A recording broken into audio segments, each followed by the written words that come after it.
Elma Wayuni Safitri.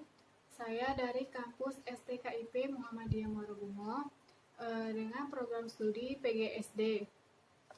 Baiklah, di sini saya membuat video simulasi RPP MTK kelas tinggi, yaitu subtema 3 perpindahan pengaruh kalor terhadap kehidupan, pembelajaran ke-1. Di sini saya membuat video untuk memenuhi tugas mata kuliah matematika kelas tinggi. Baiklah, di sini langsung saja saya akan mensimulasikan pembelajaran subtema 3, yaitu tentang pengaruh kalor terhadap kehidupan. Baiklah, Assalamualaikum warahmatullahi wabarakatuh. Waalaikumsalam warahmatullahi wabarakatuh. Apa kabar anak-anak? Baik, Bu. Sudah sarapan belum tadi? Sudah. Oh, alhamdulillah kalau sudah. Baiklah, sebelum kita memulai pembelajaran, sebaiknya kita berdoa dulu terlebih dahulu ya. Ya, Bu. Ayo pimpin doanya. Bismillahirrahmanirrahim. Alhamdulillahirabbil alamin. Arrahmanirrahim. Maliki yaumiddin. Iyyaka na'budu wa iyyaka nasta'in. Ihdinas siratal mustaqim. Siratal ladzina an'amta 'alaihim ghairil maghdubi 'alaihim waladdallin. Amin. Amin, amin ya rabbal alamin. Semoga kita selalu diberi kesehatan oleh Allah Subhanahu wa Ta'ala. Baiklah, anak-anak semua tahu tidak apa manfaatnya kita membaca doa sebelum memulai kegiatan? Tahu. Apa? Ya, kalau tidak tahu Ibu akan beritahukan.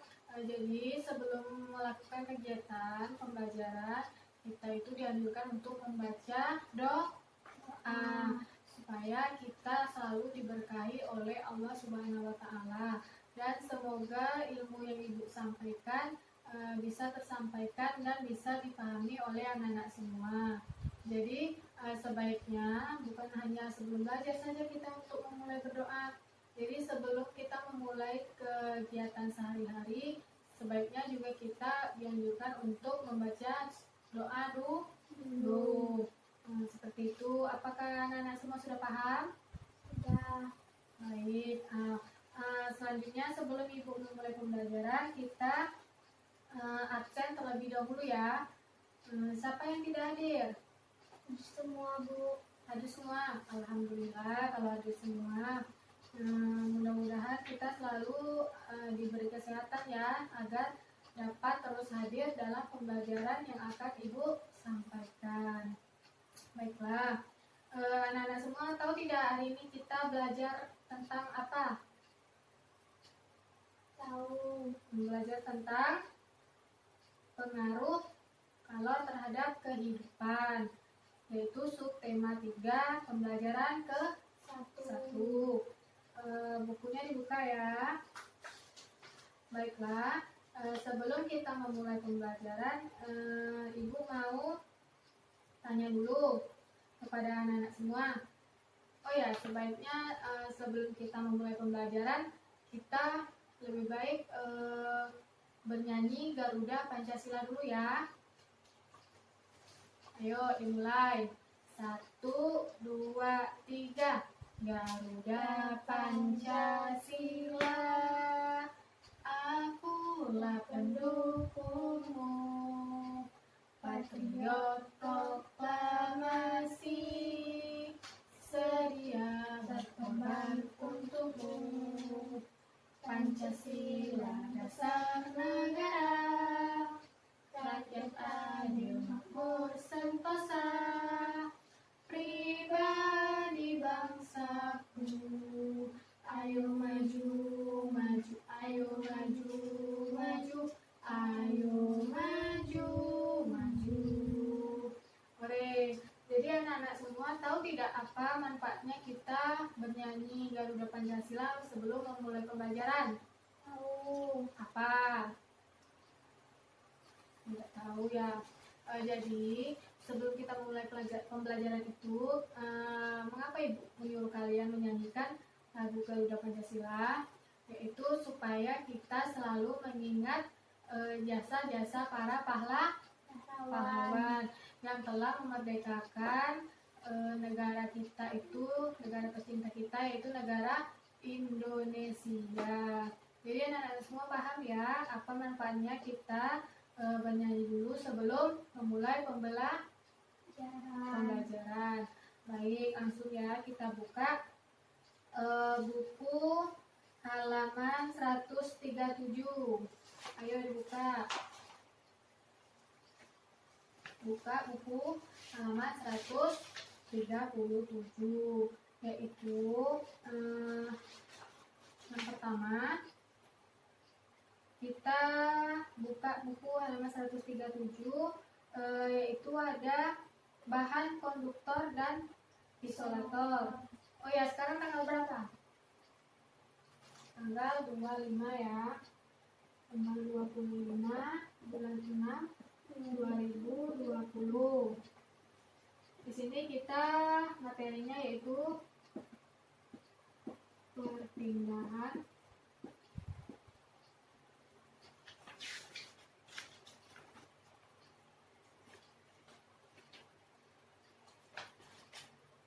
maksud Ibu pengaruh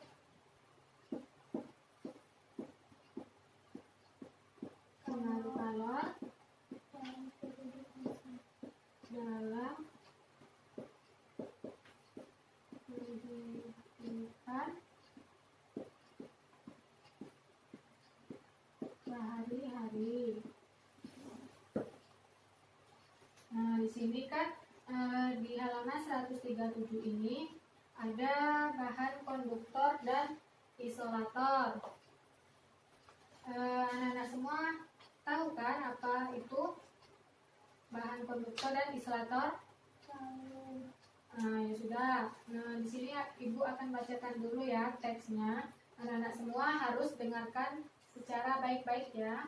Nanti Ibu tanya. Bahan konduktor dan isolator. Di sekitarmu terdapat banyak benda dengan berbagai macam bahan. Pemilihan bahan didasarkan pada sifat yang dimiliki bahan tersebut. Misalnya, benda yang dapat menghantarkan panas dan benda yang tidak dapat menghantarkan panas. Ada benda yang mempunyai kemampuan menghantarkan panas dengan baik, ada pula benda yang tidak dapat menghantarkan panas. Bahan yang dapat menghantarkan panas dengan baik disebut dengan konduktor. Bahan yang tidak dapat menghantarkan panas disebut dengan isolator. Sedangkan ada bahan yang sedikit dapat menghantarkan panas disebut dengan bahan semikonduktor. Bahan konduktor yang sering digunakan dalam kehidupan sehari-hari biasanya terbuat dari bahan logam, panci, wajan gorengan, dan beberapa peralatan masak di dapur terbuat dari logam. Jenis logam yang sering digunakan untuk membuat alat-alat tersebut antara lain ada besi, aluminium, dan tembaga. Selanjutnya, Ibu lanjut ya. Bahan yang dapat menghantarkan panas disebut dengan isolator. Beberapa bahan yang termasuk sebagai isolator antara lain yaitu kayu, kain, dan plastik. Penggunaan bahan-bahan ini banyak sekali dijumpai di sekitar kita. Penggunaan bahan konduktor dan isolator dapat diterapkan secara bersamaan pada sebuah alat. Perhatikan gambar di bawah ini. Panci yang biasanya digunakan untuk memanaskan air terdiri atas bahan yang berbeda. Ada bahan yang berfungsi sebagai konduktor, ada yang berfungsi sebagai isolator. Pada gambar tersebut terlihat bahwa penggunaan bahan isolator berguna untuk mencegah panas dari sumber panas dialirkan ke pengguna panci.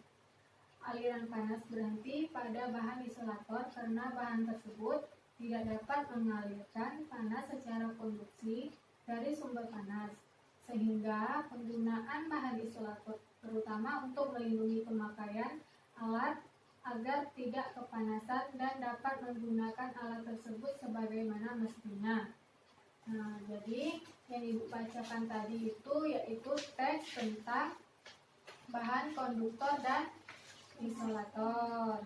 Jadi anak-anak tahu tidak apa itu bahan konduktor? Konduktor yang menghantarkan panas. Kalau isolator? Tahu tidak? Isolator itu adalah bahan yang tidak dapat menghantarkan Panas. iya benar. Kalau bahannya sedikit dapat menghantarkan panas, Semi konduktor. Ya bagus. Nanti dibaca lagi ya teksnya supaya anak tahu. Jadi bahan-bahan konduktor itu apa saja? Ada bahan konduktor itu kan yang dapat menghantarkan panas. Bahannya apa aja? Besi, logam, tembaga, itu termasuk bahan konduktor. Sedangkan bahan isolator apa saja? Bahan yang tidak dapat menghantarkan panas. Ada kayu, kain dan plastik. Ya benar. Itu biasanya dapat kita jumpai di kehidupan sehari-hari. Baiklah. Selanjutnya anak-anak semua ada tidak yang masih tidak mengerti dengan bahan konduktor dan isolator ini? Masih ada tidak yang tidak mengerti?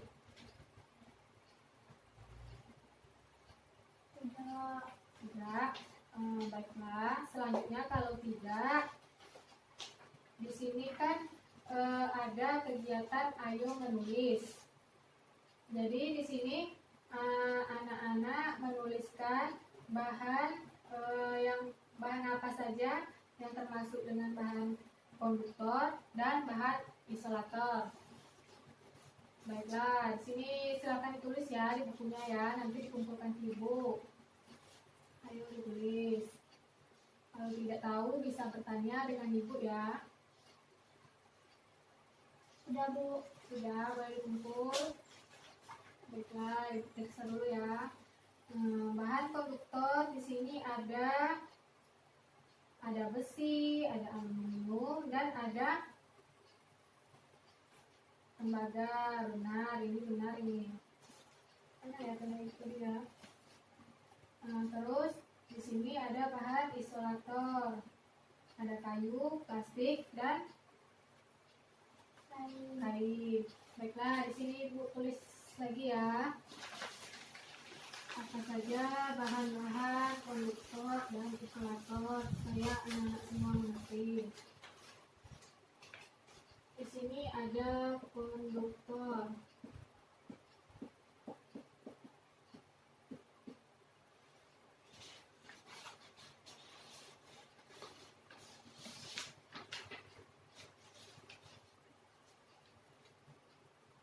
Jadi konduktor itu adalah bahan yang dapat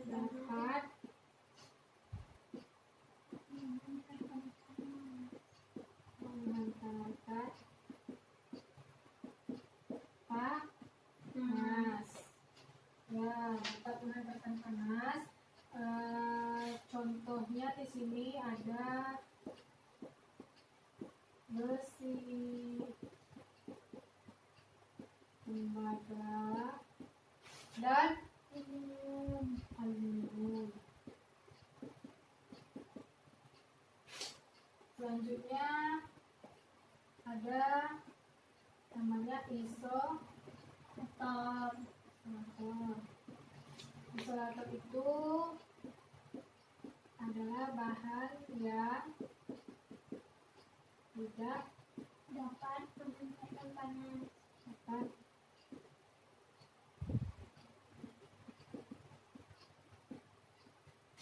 dapat menghantarkan Panas.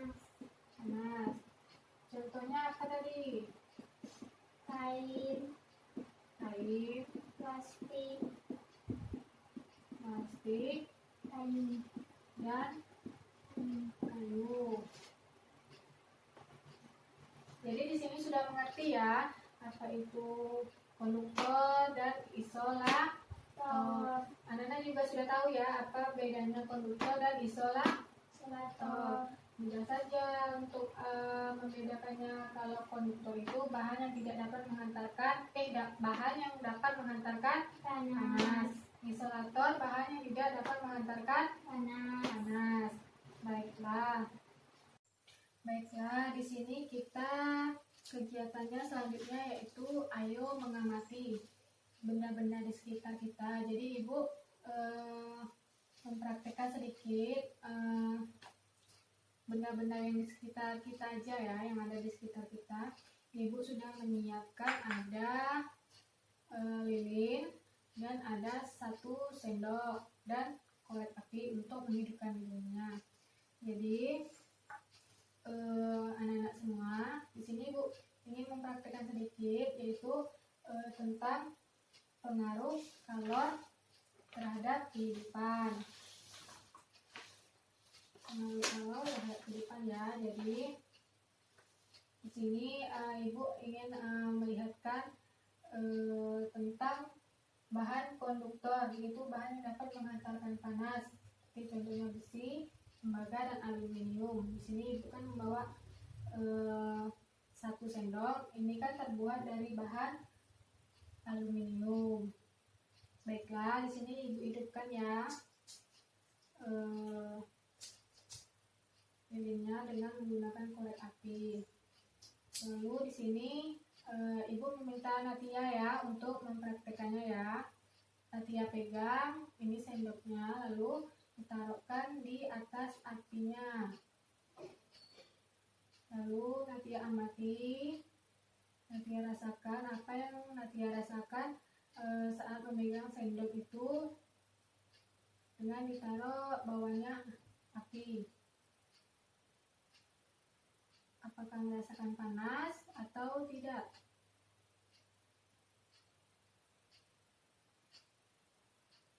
Apakah Natia sudah merasakan panas? Sudah. Happy ya tangannya. Nah, jadi ini sudah, matikan dulu apinya ya. Sudah merasakan panas di sendoknya. Jadi inilah pengaruh kalor terhadap kehidupan. Ini kan banyak kita jumpai di sekitaran kita. Contohnya yaitu dengan sendok. Apalagi kalau misalnya kita memasak, pasti kita menggunakan sendok beraluminium. Nah, jadi bagaimana cara mencegah agar kita tidak kepanasan saat kita memasak dengan menggunakan sendok aluminium? Tahu tidak? Menggunakan apa? bahan isolator. Benar, menggunakan bahan isolator. Jadi bahan isolator itu ada kain, kayu, dan plastik. Jadi cara mencegahnya salah satunya yaitu kita menggunakan sendok ini. Jadi kita gunakan kain untuk memegangnya agar tidak kepanasan. Jadi Natia sudah mengerti ya sekarang ya? Sudah. Alhamdulillah kalau sudah. Nah, jadi kita selanjutnya buka halaman 142 ya. Di sini kan ada lembar pengamatan. Jadi setelah kita mengamati tadi yaitu tentang praktek kita tadi, itu ada lilin, ada sendok. Jadi yang telah diamati anak-anak tadi, bagaimana reaksi anak-anak saat pengamatan tadi. Lalu anak-anak tuliskan di lembar pengamatan. Besok bisa dikumpulkan ke Ibu ya. Baik. Di sini Ibu ingin bertanya, ada tidak hal yang menarik yang anak-anak temukan dalam pembelajaran kita hari ini? Ada. Apa? Karena mengapa sendok bisa kena api sangat panas? Oh ya, itu juga hal yang menarik ya. Baiklah, akan Ibu jelaskan sedikit mengapa dengan sendok ini bisa panas saat terkena api. Jadi sendok ini bisa panas saat terkena api itu karena pengaruh kalor terhadap si sendok. Karena si sendok ini merupakan bahan dari konduktor. Bahan konduktor itu sendiri yaitu bahan yang dapat menghantarkan panas. Jadi sendok ini kan merupakan bahan dari aluminium. Jadi bahan aluminium ini dapat menghantarkan panas apabila terkena api. Jadi anak-anak semua sudah paham kan? Sudah. Ada yang tidak paham boleh ditanyakan? Tidak, Bu. Jadi alhamdulillah sudah paham ya pelajaran kita hari ini yaitu konduktor dan isolator. Paham? Paham.